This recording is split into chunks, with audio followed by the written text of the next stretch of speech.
Good morning, people. This is Afshaashafiq, and I'm sitting here in my hotel with a very beautiful man, very beautiful personality. I just couldn't.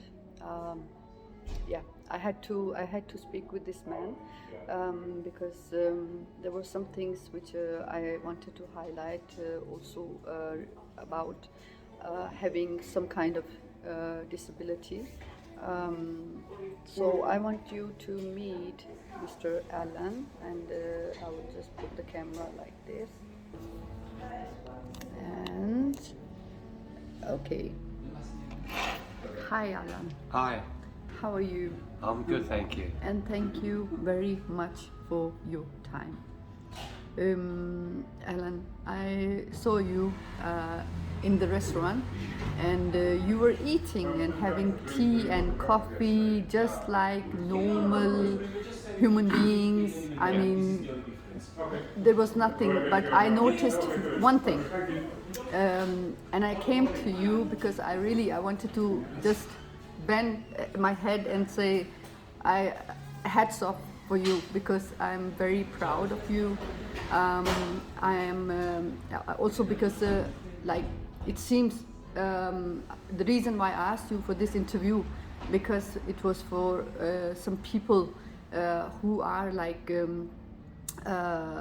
going through a very difficult time in their lives, especially when they are disabled or something. Yeah. And then I want you to say something to them, because I can see if it's okay. Yeah. I can see. Yeah. And Surface. yes. And I want to ask you, how is your life? When did this happen? I mean, This happens when I was young and I was still at school. Yeah. And I had a weekend job to earn pocket money. Yeah. So that I could go out with my friends, and I had an accident when I was 15 years old. Yeah. So I've had these artificial limbs for 49 years now. 49. Wow. And I know now that you've seen me, I may make things look easy when I do things, but that wasn't always the case when I first had them. Mm-hmm. You have to learn to do everything again. Yeah. Because you have no feelings.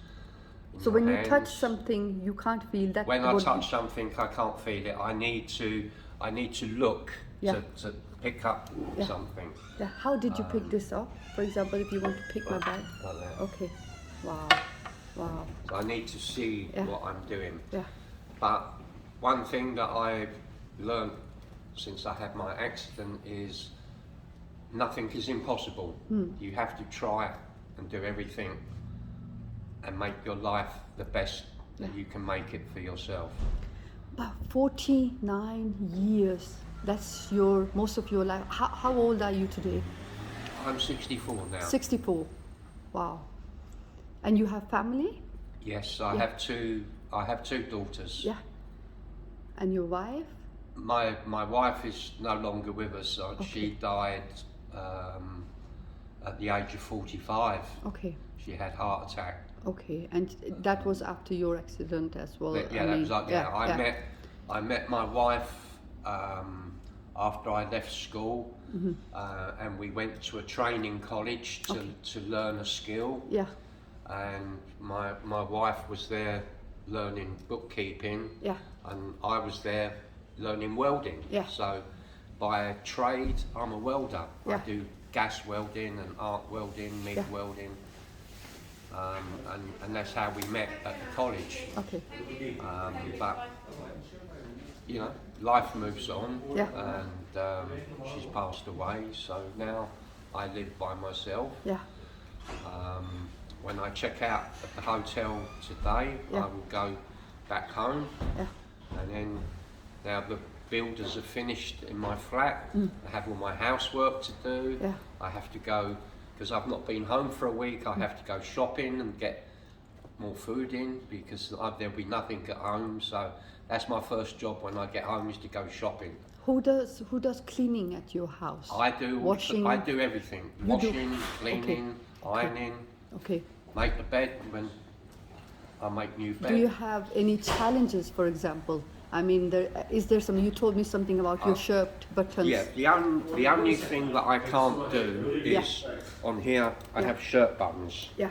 And the way that these arms operate is you push forwards and they open. Yeah. And you pull back. So yeah. I come to here. Yeah. I can't open. So you can't open. So what all I do? do is you take the buttons off the back of the shirt. Yeah. Sew them over the hole. Yeah. Put Velcro on the shirt. Yeah. And then you just touch it. Wow. Amazing. And that's amazing. Gives the illusion Yeah. that you've got buttons. I couldn't guess that thing. I mean, it's amazing. And That's- whose idea was that? I mean, whose thought was it? Oh, that was from the hospital. The Okay. occupational therapist in the hospital. Okay. That was their idea, and then ever since then, when I buy new shirts, I go out and buy the Velcro. Yeah. And sometimes I try and sew myself, but just to do one shirt would take me the whole day. Oh my God. So, oh my God. Last time I went to Thailand, I took about 8 shirts and I bought the Velcro. Okay. And the lady on the street with the sewing machine, I can pay her a few baht. Yeah. And she sewed them all for me. Yeah. And then I go back in the evening and all my shirts are done. You also told me that you drove to America. Oh, well, when I drove, I drive. Yeah. My last job, I worked for myself. I drove my own van. Yeah. Okay. And I used to drive every day. Yeah. Every Friday night, I used to drive from London to Edinburgh. Yeah. And deliver the job in Edinburgh on Saturday morning. Wow. And then drive back. Yeah. But last time when I was in America, we stayed in Seattle. Yeah. And I drove from Seattle down to San Francisco, which is 1,100 miles. That's amazing. And And is it some a special car or some kind of just an ordinary automatic car. just automatic? No, That's the only. no special adaptations. No. Just Okay. as long as it's automatic, Yeah. then I can drive. Yeah. Because here in the UK, when I took my driving test when I was 17, I passed in an automatic car. So I'm only allowed to drive automatic. I can't, like normal people, if you've got hands and you pass in a manual car, you can drive manual and automatic. Yeah. But because I took my lesson and passed my test in an automatic, Wow. I can only drive automatic. But that's what I want because I feel safe. Yeah. I wouldn't feel safe driving a manual. Amazing. I don't know what to say. I'm honestly speechless, and I'm so proud of you. And is there anything you want to say to the people who are like disabled? What I'm trying to ask is that how to overcome. How long did it took you to like go through this? I mean, it's a very big thing to lose your hands. When I first lost my hands, and I was in a hospital in Orpington in Kent. Yeah. And for 8 weeks, I was too ill to move. But after 8 weeks, when I was well enough to move, they moved me from Orpington Hospital to Queen Mary's Hospital in Roehampton, where I had my hands. And then I spent 6 months in the hospital, and every day I would go to the arm training school, and they would teach you how to do things, how to use your limbs. Yeah. So like I can turn. So when I pick up the cup, I can turn that, or when I hold the fork. Yeah, It's learning, because you have to learn to do everything again, and it's determination. You can't let anything beat you. You know, everything is possible. So you always try, and I've tried all my life. I've worked all my life. I've had 5 or 6 different jobs. Yeah. And never let anything beat me. You have to be determined. So you are a fighter. Yeah, you have to fight. Born fighter. You have to be determined. Yeah. Nothing can beat me. And you also told me that you recently found out that you had diabetes or something. Yeah, 6 years ago, I wasn't feeling so well for a week, and I went to see my GP. Yeah. and she done some tests, and then 10 minutes later I was being carried off to hospital, and I had diabetes, and I was in a very bad way. I was in hospital for a week. Yeah. So now that was a new challenge for me. I have to learn to give myself injections. Okay. Because I have to have injections 2 or 3 times a day. Yeah. Take insulin, and that's something that a new challenge that I'm going to have to live with for the rest of my life, because diabetes is not going to go away, but it's not good, but it's something you can solve and overcome. So, you know, I lead my life the best that I can, never give up. Never give up. And keep fighting. Yeah. Everything is possible if you put your mind to it. Another question. Have you ever, I mean, I know I'm a mentor coach, and I have been working with drug addicted people with mental health issues and all that, and they they give up very quickly. I mean, and they they want to take their lives, you know? They just want to vanish, just go somewhere, or just kill themselves. And there was one who even tried, and he was disabled. He's sitting in chair, and I spoke with this person, and he said the same thing. He said that he's feeling like killing himself because he can't do anything. Have you ever, just one day, had that kind of thought that now you don't want to live, or you don't want to do anything, you know? No, I haven't. No. I think you have to have a positive mind, and you have to think there's always somebody worse in the world than what you are. You are, yeah. And I believe that you have to fight, never give up. Never give up. And nothing is impossible. You can do anything in your life if you put your mind to it. I know some people with a disability, they may find struggle and find it hard, but at the end of the day, it's down to your mind. You have to be strong-minded and strong-willed and determined, and try and overcome all your problems and your issues. Life is worth living, and you have to make the most of it. I've lived my life, a full life, and I've had these nearly all my life, since I was 15 years old. And I don't let being disabled stop me doing anything. Anything I want to do, I've done it. Amazing. Hats off for you. I have a big respect for you, and I must say that you are a big story for my day, and I'm very happy, and I'm blessed, and I thank God that I am what I am. I thank God that you know that when I see you like this, then I thank God, because there are some things you can get help from the government or the hospital, and these things, they exist. I mean, instead of just not having any kind of source or any kind of help, or I mean, I'm glad for that. But you said that they were very good in UK, or did you travel to another country to get these? No, I've got these all in the UK, on the National Health Service. Okay. And the hospital, which is from here, is only 5 or 6 miles away. Queen Mary's Hospital in Roehampton is the best hospital in the world for artificial limbs. And when I first went there, and I saw my consultant, Dr. Fletcher, he was, for arms, he was the best doctor there was. Did you pay anything for them? No, I don't think, these I get on the National Health Service. National Health, I know in this country everything's different, and in other countries around the world It's it may very be difficult. different for people because they don't have access to Health, getting good these. system, These are quite expensive, and these are all made to measure. Can I see them? Is it okay if I come a bit closer? Yeah. Is it full arm? Yeah.